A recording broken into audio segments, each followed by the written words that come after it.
रात के लगभग 8 बजे हैं। हाईवे एकदम सुनसान है। इस सुनसान और खामोशी भरी अंधेरी रात में सड़क पर एक लड़की सफ़ेद कपड़ों में खड़ी है और हाथ दिखाकर लिफ्ट मांग रही है। वहाँ से गुजरने वाली एक भी गाड़ी रुक नहीं रही, बल्कि उस लड़की के पास से एकदम तेज़ी से गुजर रही है। शिट यार, ये गाड़ी भी अचानक पता नहीं कैसे बंद पड़ गई। इतनी रात में कैसे क्या करूं? कमबख्त नेटवर्क भी गायब है। डैम यार, प्रिया ने अपने आप से कहा। इतने में एक कार आखिर में वहां रुकी। प्रिया उस कार की ड्राइविंग सीट की तरफ आई और खिड़की पर झुकते हुए बोली, मेरी कार अचानक बिगड़ गई है, क्या आप लोग मुझे आगे तक लिफ्ट दे देंगे? उस कार में 2 सवारियां बैठी थी, एक आदमी जो ड्राइव कर रहा था और एक औरत जो उसके बगल में बैठी थी। उन्होंने प्रिया को पीछे बैठ जाने के लिए कहा। रास्ते में प्रिया ने बात शुरू की, आप दोनों का बेहद शुक्रिया जो मुझे देखकर कार रोक दी और मुझे लिफ्ट देने के लिए राजी हो गए। मैं पिछले 1 घंटे से वहाँ खड़ी मदद मांग रही थी, मगर कोई नहीं रुका। 1-2 कार गुजरी, मगर किसी ने भी मुझे लिफ्ट देने के लिए अपनी कार नहीं रोकी। अच्छा हुआ आपने कार रोक दी, वरना शायद आज रात इसी हाईवे पे गुजारनी पड़ती। दरअसल हाईवे में कोई किसी को लिफ्ट नहीं देता है, खासकर तब जब कोई सफ़ेद पोशाक में हो। लोग भूत समझ लेते हैं, प्रिया ने हंसते हुए कहा। उसने एक सफ़ेद रंग का टी-शर्ट और उस पर एक सफ़ेद रंग का जैकेट पहन रखा था। हम देते हैं लिफ्ट, वैसे भी भूत केवल सफ़ेद कपड़ों में ही रहते हैं, ये किसने कहा? मैं नहीं मानती, भूत कहीं भी हो सकते हैं, कोई भी हो सकता है। आगे बैठी महिला अपनी कार के फ्रंट मिरर में से प्रिया की ओर देखते हुए बोली। प्रिया की मुस्कुराहट थोड़ी सी सिमट गई। मेरा मतलब है हम सब में एक भूत है, वो महिला हंसते हुए बोली। प्रिया को थोड़ा ठीक लगा। ओ बाय द वे, मेरा नाम प्रिया है, मैं मुंबई की रहने वाली हूँ। प्रिया अच्छा नाम है, बहुत पहले एक गर्लफ्रेंड थी मेरी इसी नाम की।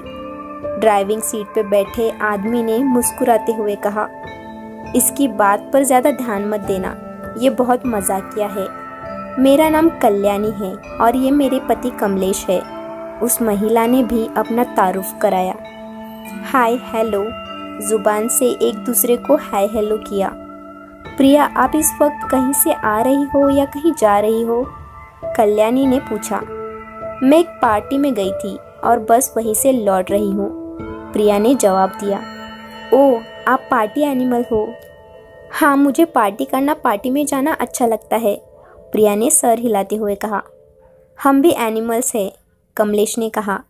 इस पर कल्याणी ने कहा, इनका मतलब पार्टी एनिमल्स। हम लोग भी पार्टी एंजॉय करते हैं काफ़ी। इनफैक्ट हम भी पार्टी से ही लौट रहे हैं। वैसे आप करती क्या हैं? कमलेश ने शीशे पर देखते हुए पूछा। मैं फ़िलहाल फैशन डिज़ाइनिंग में हूँ, लेकिन मुझे मॉडलिंग भी करनी है लाइफ में, प्रिया ने जवाब दिया। आपको देखते ही मुझे अंदाज़ा हो गया था कि ज़रूर आप कोई एक्ट्रेस या मॉडल हो, इसलिए मेरी गाड़ी खुद ब खुद रुक गई आपको लिफ्ट देने के लिए। यू आर ब्यूटीफुल, कमलेश ने छेड़ते हुए कहा। ओ कमलेश, अब बस भी करो, कहीं भी शुरू हो जाते हो। अपनी बीवी के साथ बैठे हो और दूसरों की तारीफ करते हो। मैंने बताया ना प्रिया, मेरे ये थोड़े मस्तीखोर है, कल्याणी ने कहा। सॉरी डियर, सॉरी, कमलेश ने कल्याणी को प्यार से कहा। सिर्फ तुम्हारी ही तारीफ करूँगा। तीनों हंस पड़ते हैं। आप लोगों की लव मैरिज है? प्रिया ने दोनों से पूछा। यस, हमारी लव मैरिज हुई है और हाल ही में हमने शादी की है, बस 2 महीने हुए हैं, कल्याणी ने खुशी भरे एहसास के साथ कहा। बहुत खुशी की बात है, प्रिया ने कहा। हाँ, लेकिन खुशियों को ग्रहण लगते देर कहाँ लगती है। कब कहाँ कैसे क्या हो जाए कोई नहीं जानता, कल्याणी ने बहुत गंभीरता से कहा। कल्याणी की बात और आवाज़ में दर्द महसूस हो रहा था। अचानक प्रिया ने पूछा, और आप क्या करते हैं मिस्टर कमलेश? मैं एक छोटा सा बिजनेसमैन हूँ, लकड़ियों का एक कारखाना है, लकड़ी बेचता हूँ, पैसे कमाता हूँ, अपनी बीवी के हाथ का खाता हूँ, उसकी लिखी कहानियाँ सुनता हूँ और अपनी बीवी को प्यार भी करता हूँ, कमलेश हंसते हुए बोला। इस पर कल्याणी शर्मा गई। आप भी न हद आदमी हैं। क्या आप कहानियाँ लिखती हैं? क्या आप लेखिका हैं? प्रिया कल्याणी की तरफ झुकते हुए पूछी। कोई बहुत बड़ी लेखिका नहीं हूँ, बस थोड़ा बहुत जी करता है तो लिख लेती हूँ, कल्याणी ने मुस्कुराते हुए कहा। मुझे कहानियाँ सुनना पसंद है, प्रिया मुस्कुराते हुए बोली। अच्छा, ये तो अच्छी बात है, कल्याणी ने कहा। आजकल क्या लिख रही हो आप? प्रिया ने पूछा। हॉरर, लाइक हॉन्टेड हाईवे, एक शॉर्ट कहानी लिख रही हूँ फिलहाल, कल्याणी बोली। ओह, आई लव हॉरर स्टोरीज, मुझे बहुत पसंद है, प्रिया ने आंखें बड़ी करते हुए कहा। अगर आपको ऐतराज न हो तो कहानी सुनाइए ना, सफ़र में मज़ा आ जाएगा, प्रिया ने कहानी सुनने की मनसा जताते हुए कहा। सफ़र तो चल ही रहा है, हर सफ़र की अपनी कहानी होती है। एक सफ़र ख़त्म होता है तो दूसरा शुरू हो जाता है, एक कहानी ख़त्म होती है और दूसरी शुरू हो जाती है। ऊपर से हाईवे का सफ़र। कल्याणी की बातें बार बार प्रिया को अजीब महसूस करा रही थी। प्रिया कुछ ज़्यादा सोचती, इतने में कमलेश ने कहा। हाँ कल्याणी, जो प्रिया जी इतने प्यार से कह रही है तो कम से कम मेरी खातिर तो इनका दिल मत तोड़ो, सुना दो। इस पर कल्याणी मुस्कुरा दी। ठीक है, लेकिन प्रिया डरोगी तो नहीं? सुनसान हाईवे में हाईवे की एक शॉर्ट कहानी है, सुनना चाहोगी? मुझे डर नहीं लगता, एक काम कीजिए, ये लाइट भी बुझा दीजिए, ज़्यादा मज़ा आएगा, प्रिया ने खुद को हिम्मत वाली जताते हुए कहा। ठीक है, ध्यान से सुनना और बीच में रोकना मत, टोकना मत, कल्याणी ने हिदायत दी। कार के अंदर की लाइट बुझा दी गई। बाहर पहले ही अंधेरा था, अब कार के भीतर भी अंधेरा पसर गया। सुनसान हाईवे पर कार के फ्रंट लाइट की रोशनी हाईवे के अंधेरे को चीरते हुए चलने लगी और इधर कल्याणी ने कहानी सुनाना शुरू कर दिया। कहानी का शीर्षक है लिफ्ट, हॉन्टेड हाईवे। कभी कभी रास्ते में राही किसी कारण अटक जाते हैं, उनकी ज़िंदगी की गाड़ी छूट जाती है। ऐसे में अक्सर वो रुके हुए मुसाफिर मंजिल तक जाने के लिए मांगते हैं सहारा, मांगते हैं लिफ्ट। मगर उन राहियों का क्या जो किसी की मदद करने के खातिर खुद की ही राह से भटक जाते हैं और रास्ते में ही अटक जाते हैं। याद रखें, रास्ते में अक्सर अजनबियों को लिफ्ट देना या किसी से लिफ्ट लेना आपकी ज़िंदगी की गाड़ी को हमेशा के लिए रास्ते पर ही फंसा सकता है, जिसकी फिर कोई मंजिल नहीं रह जाती, बस रह जाता है रास्ता और लिफ्ट लेते देते मुसाफिर। शाम हो चुकी थी, अंधेरा हो चुका था। एक पति पत्नी का जोड़ा जिन्होंने हाल ही में शादी रचाई थी, वो एक हाईवे से गुजर रहे थे। वो आपस में बातें करते हुए चल रहे थे। रास्ते में किसी ने लिफ्ट मांगी। दूर से ही देखकर कार में बैठी महिला ने अपने पति को कहा, हाईवे में ये कौन अभी लिफ्ट मांग रहा है? मत रोको, पता नहीं कौन हो। अरे कोई मुसीबत में हो सकता है, हमें रोकना चाहिए, उसके पति ने कहा। कार जैसे ही नज़दीक पहुंची तो एक लड़की धीरे धीरे कार के ड्राइविंग सीट की तरफ आई और बोली, मेरी गाड़ी ख़राब हो गई है, क्या आप लोग मुझे आगे तक लिफ्ट दे देंगे? उन दोनों ने उसे गाड़ी में बैठने को कह दिया। वो पीछे बैठ गई। रास्ते भर वो खामोश रही। बीच में उन शादीशुदा जोड़े ने उससे बात करने की कोशिश की, मगर वो लड़की खामोश ही रही। इस पर उन्हें अजीब सा लगा कि ये लड़की न अपने बारे में कुछ कह रही है, न हमारी बातें सुन रही है, न कोई जवाब दे रही है। इतने में अचानक कार के आगे एक अजीब सा जानवर पता नहीं कहाँ से आ गया। फ्रंट लाइट की रोशनी में वो नज़र आ रहा था।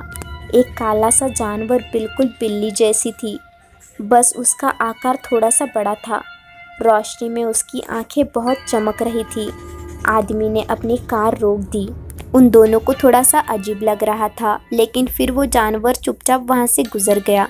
जब उस आदमी ने दोबारा कार को चालू किया तो उसकी नज़र ऊपर लगे मिरर पर सहसा चली गई, तो उसने देखा पीछे वो लड़की नहीं थी जिसको लिफ्ट दिया था। वो मुड़कर देखा तो पीछे उस लड़की को नहीं पाकर हैरान हो गया। उसकी पत्नी भी ये देखकर डर से कांप उठी। उन्होंने तुरंत यहाँ से जाना ज़रूरी समझा। कार चालू कर आदमी फुल स्पीड में गाड़ी को बढ़ाया और तेज़ी से चले जा रहा था। वो दोनों डरे हुए थे। इससे पहले कुछ बुरा न हो जाए वो हाईवे पार कर लेना चाहते थे। अचानक सामने फिर से वही लड़की उनके कार के आगे आ गई और उनके कार के कांच पे चिपट गई। वो दोनों बहुत ही ज़्यादा डर गए। इससे कार का संतुलन बिगड़ गया और उनका एक्सीडेंट हो गया। गाड़ी सड़क से बाहर हो गई और किसी पेड़ पे जाकर लगी और तिरछी हो गई। कार में बैठी महिला को बहुत चोट लगी थी और वो लगभग मर ही चुकी थी। वो आदमी अब भी जिंदा था। वो बहुत मुश्किल से वहाँ से उठा और सड़क के पास मदद मांगने चला गया। उसने हाथ दिखाकर गाड़ी रोकने की कोशिश की, मगर एक भी गाड़ी नहीं रुकी। आखिर में उसने एक गाड़ी को रोकने के लिए बीच में खड़ा हो गया, मगर वो गाड़ी भी तेज़ रफ्तार से चली आ रही थी और वो रुकी नहीं, बल्कि उस आदमी को कुचलते हुए निकल गई। आदमी खून से लथपथ सड़क पर गिरा था। आदमी बहुत ज़्यादा दर्द में था। वो फिर भी रेंगते हुए अपनी पत्नी के पास गया।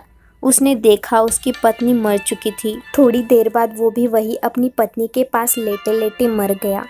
7 दिन बाद रात के लगभग 8 बज रहे थे। हाईवे एकदम सुनसान था। इस सुनसान और खामोशी भरी अंधेरी रात में सड़क पर एक लड़की सफ़ेद कपड़े में खड़ी थी और हाथ दिखाकर लिफ्ट मांग रही थी। वहां से गुजरने वाली एक भी गाड़ी रुक नहीं रही थी, बल्कि उस लड़के के पास से गाड़ियां एकदम तेजी से पार हो रही थी। उसी वक्त एक कार वहां से गुजर रही थी। उस लड़की को देखकर उन्होंने अपनी कार रोकी। वो सफ़ेद लिबास वाली लड़की सामने आई और उसने कहा उसकी कार खराब हो गई है, उसे लिफ्ट चाहिए। इस पर अंदर बैठे पति पत्नी के जोड़े ने उसे अपने कार में बैठने को कह दिया। प्रिया को थोड़ा अजीब लग रहा था। कहानी सुनकर वो थोड़ी सी उलझन महसूस कर रही थी, लेकिन वो खामोश थी। कल्याणी ने कहानी को जारी रखा। उस सफ़ेद पोशाक वाली लड़की ने अपना परिचय दिया और उस महिला और आदमी को धन्यवाद भी किया कार रोकने और लिफ्ट देने के लिए। रास्ते भर में तीनों बातें कर रहे थे। वो लड़की काफ़ी बातूनी थी।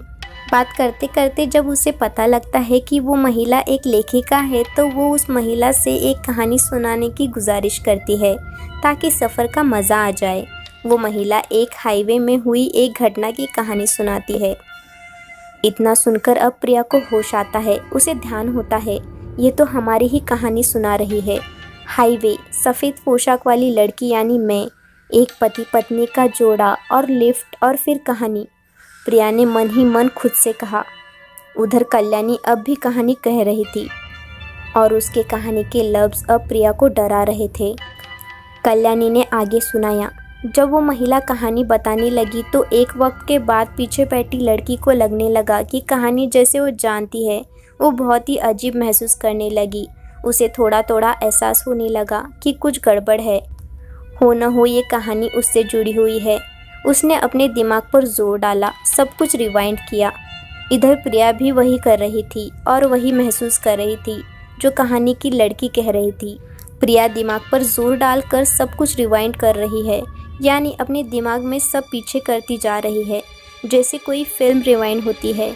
उसी तरह प्रिया के दिमाग में भी सारी छवि और घटनाएं रिवाइंड हो रही है। उसे याद आता है लगभग 6-7 दिन पहले वो पार्टी करके इसी हाईवे से घर लौट रही थी अपनी कार में। उसने हल्की सी दारू चढ़ा रखी थी। प्रिया बहुत तेज़ ड्राइव कर रही थी।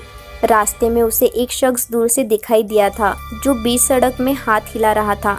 प्रिया को लगा इतनी रात में कौन होगा, ज़रूर कोई चोर उचक्का ठग होगा या कोई भूत, पता नहीं। उसने अपनी गाड़ी की रफ्तार और तेज़ कर ली थी और बिना रोके उस आदमी को कुचलते हुए चली गई थी। उसे याद हुआ कि मैंने अपने कार से उस दिन इसी हाईवे में किसी को कुचल दिया था। वो उस औरत का पति था। वो खुद से सारी बातें मन ही मन कहने लगी। ठीक 7 दिन बाद यानी आज शाम इसी हाईवे में मेरी गाड़ी खराब हुई और मैं लिफ्ट के लिए रुकी और इस गाड़ी में बैठ गई। अब प्रिया को सब कुछ समझ आ गया। जो हुआ सब कुछ कल्याणी की कहानी में शामिल था और वो लड़की जो उस कहानी में लिफ्ट मांगकर बैठी है वो और कोई नहीं बल्कि मैं हूँ। ये बात प्रिया जान गई। वो जान गई कि उस रात जिसको मैंने अपनी कार से रौंद दिया था वो वही आदमी था। कल्याणी ने आगे बताया। उस महिला ने लड़की को जाहिर किया और बोली कि जिस कार में तुम बैठी हो ये वही कार है जिसका 7 दिन पहले एक्सीडेंट हो चुका है और हम वही शादीशुदा जोड़ा है। यदि तुमने उस दिन कार रोककर उस एक असहाय आदमी की मदद की होती, अपनी कार से उसे कुचला नहीं होता, तो शायद आज हम जिंदा होते। प्रिया को मालूम हो चुका था कि जिस कार में अब प्रिया सवार थी उस कार का एक्सीडेंट हो चुका था और दोनों पति पत्नी जिनसे अब तक वो बातें करते आ रही थी वो जिंदा नहीं थे बल्कि उनकी आत्माएं थी। प्रिया के रोंगटे खड़े हो गए ये जानकर कि वो उतने देर से दो आत्माओं के साथ एक कार में मज़े से बातें करते हुए आ रही है। प्रिया, तुम्हें डर तो नहीं लग रहा है ना? कल्याणी ने कहा। इस बार उसकी आवाज़ नॉर्मल नहीं थी। प्रिया की बोलती तो कब की बंद हो चुकी थी, मगर अब ऐसा लग रहा था कि उसकी सांसें भी बंद होने को थी। उस अंधेरी कार में उसकी हालत ख़राब हो चुकी थी। उसका हलक सूखा पड़ गया था। प्रिया को तो जैसे सांप सूंघ गया था। उसे कुछ समझ नहीं आ रहा था कि वो क्या करे, क्या कहे। वो खामोश ही रही, मगर उसकी धड़कन बहुत तेज़ थी। एकदम धीरे धीरे अपनी हाथ के कार का दरवाज़ा खोलने के लिए बढ़ाई तो कार लॉक हो गई। खट खट आवाज़ के साथ दोनों तरफ के दरवाजे लॉक हो गए और खिड़कियों के शीशे भी सर से ऊपर चढ़ गए। कार अब भी चल रही थी। धीरे धीरे कार की रफ्तार तेज़ हो गई और अंदर का माहौल ठंडा होने लगा। तापमान गिरने लगा। प्रिया अब डर से कांपने लगी और गिड़गिड़ाने लगी। जाने दो मुझे, छोड़ दो। वो दोनों ज़ोर ज़ोर से हंसने लगे। अरे प्रिया, अभी कहानी ख़त्म कहाँ हुई है? अभी तो इस कहानी का अंत बाकी है। और इतने में कार की बत्ती जल उठी। प्रिया ने देखा आगे कोई भी नहीं बैठा था। कार अपने आप चल रही थी, लेकिन अगले ही पल उसने महसूस किया कि उसके दोनों तरफ दो लोग बैठे थे। एक तरफ कल्याणी और दूसरी तरफ कमलेश। मगर प्रिया की हिम्मत नहीं हो रही थी कि वो अपनी गर्दन हिलाए, और नहीं इसकी ज़रूरत थी, क्योंकि सामने लगे मिरर में दोनों का चेहरा नज़र आ रहा था। अपने कानों में प्रिया को उन दोनों की गहरी सांसें चलने की आवाज़ महसूस हो रही थी, मानो कोई गुर्रा रहा हो। प्रिया ने देखा धीरे धीरे उनके खामोश चेहरे काले होते हुए और कुछ जख्म उभर आए। दोनों के सर से सहसा खून बहने लगा। प्रिया ज़ोर से चीख उठी और लाइट बंद हो गई तथा कार पूरे रफ्तार से चलने लगी। प्रिया डर से चिल्लाती रही और कार किसी नॉनस्टॉप ट्रेन की तरह तेज़ चलती रही। और फिर अचानक कार सड़क पर पलट गई और प्रिया की मौत हो गई। सच कहा था कल्याणी ने, कभी कभी अजनबियों को लिफ्ट देना और लेना दोनों ही जानलेवा बन जाता है, खासकर हाईवे में। हाईवे का सफ़र हाईवे तक ही सीमित रह गया। कहीं आप भी तो किसी हाईवे में सफ़र नहीं कर रहे हैं ना?